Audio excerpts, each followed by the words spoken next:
Brought to you by NBC bearing, भारताची पहिली bearing उत्पादक। महाराष्ट्रामध्ये मनोज जरांगे पाटील यांनी मराठा आरक्षणासंदर्भात केलेल्या आंदोलकांवरील गुन्हे मागे घेण्यासंदर्भात शासनाने आदेश जारी केलेले आहे आणि त्या आदेशानुसार जळगाव जिल्ह्यामध्ये सुद्धा मराठा आंदोलकांवरील गुन्हे मागे घेण्याची कारवाई सुरू झालेली आहे।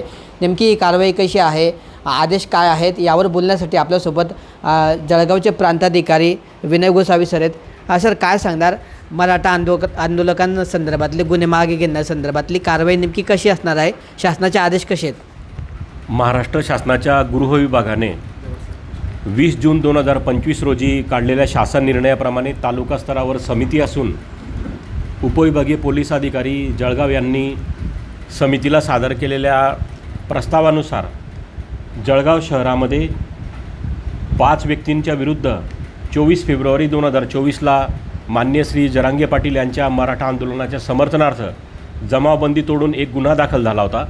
तो समितीने सभा घेऊन तो गुन्हा मागे घेण्याबद्दल मान्य न्यायालयाला कळवण्यात आलेले आहे। सर, नेमकं शासनाच्या आदेशात नेमकं काय म्हटलं आहे सर, म्हणजे कशी प्रक्रिया पार पडणार आहे गुन्हा दाखल घेण्याच्या संदर्भातली?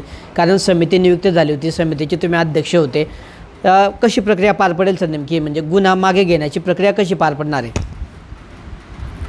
याच्यामध्ये समितीमध्ये निर्णय होतो, त्याच्यामध्ये मान्य सहाय्यक संचालक अभियोग संचालनालय हे पण असतात।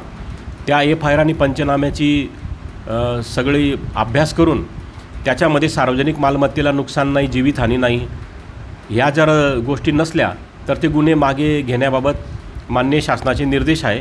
त्यानुसार आपल्याकडे 5 लोकांच्या विरुद्ध जो 24 फेब्रुवारी 2024ला गुन्हा दाखल झाला होता जळगाव शहर पोलीस स्टेशनच्या अंतर्गत, तो या निकषात बसत असल्यामुळे तो आपण मागे घेण्याची शिफारस केलेली आहे आणि लवकरच मान्य न्यायालयातनं तसे गुन्हा मागे घेण्याचे आदेश होतील। तर अशा पद्धतीने शासनाचे आदेश आल्यानंतर या संदर्भात जी आहे समिती नियुक्त करण्यात आली आणि समितीचे स्वतः प्रांताधिकारी हे अध्यक्ष होते। समितीत सभा झाली, त्यावर सुनावणी कारवाई झाल्यानंतर या संदर्भातली जी प्रक्रिया आहे ही आता पार पडणार आहे। जळगाव शहरात एक गुन्हा दाखल होता, त्यामध्ये 5 संशयितांची जी नावं होती त्यांच्या संदर्भातले गुन्हे हे मागे घेण्यासंदर्भात आता न्यायालयाकडे प्रस्ताव पाठवला जाणार आहे आणि त्यानंतरही गुन्हे मागे घेतले जाणार आहे। दरम्यान मराठा आंदोलकांसंदर्भातली जी गुन्हे मागे घेण्याची प्रक्रिया आहे ती आता जळगाव जिल्ह्यात सुद्धा सुरू झाल्याचे या निमित्ताने पाहायला मिळतं आहे। Kishore Patil, TV9 Marathi, Jalgaon. Brought to you by NBC bearing, भारताची पहिली बेअरिंग उत्पादक।